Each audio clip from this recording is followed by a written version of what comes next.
昨日下晡，台北的警方是甲被害人合作，伫咧中山区用300万要甲这诈欺的车手赶出来，结果这嫌犯竟然是甲2个警察拍着伤，钱嘛叫分抢去。目前4个嫌犯是已经抓到3个，不过钱是还未找回来。警力提早部署伫现场排好，按过目标出现了后，一切却脱离掌控。警察！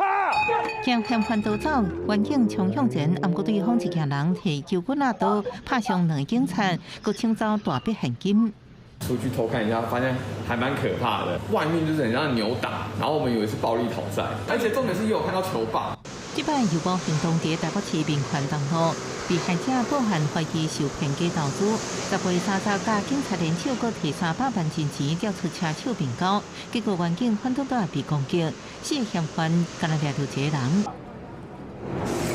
走上来。警方马上报请检方侦办，案发隔天到新竹抓到2个共党，目前1个人在逃，按过被害者钱早就唔知影只。基于安全考量，我们在实施诱捕侦查的时候会使用假钞居多。这件案件确实蛮奇怪的，因为车手在面交的时候，他们应该也会预料到，其实面交风险最高的时候就是遇到警察埋伏抓人，那竟然还敢拿武器来袭警。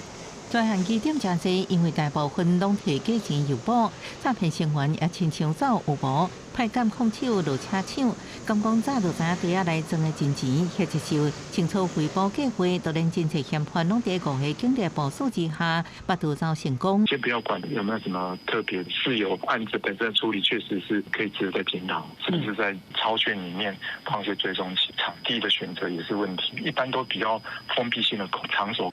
侦办的中山分局敢若用文字回应，毋是一般的诈欺并购案件，是计划性抢钱。不过专案会由检方继续调查清楚。记者综合报道。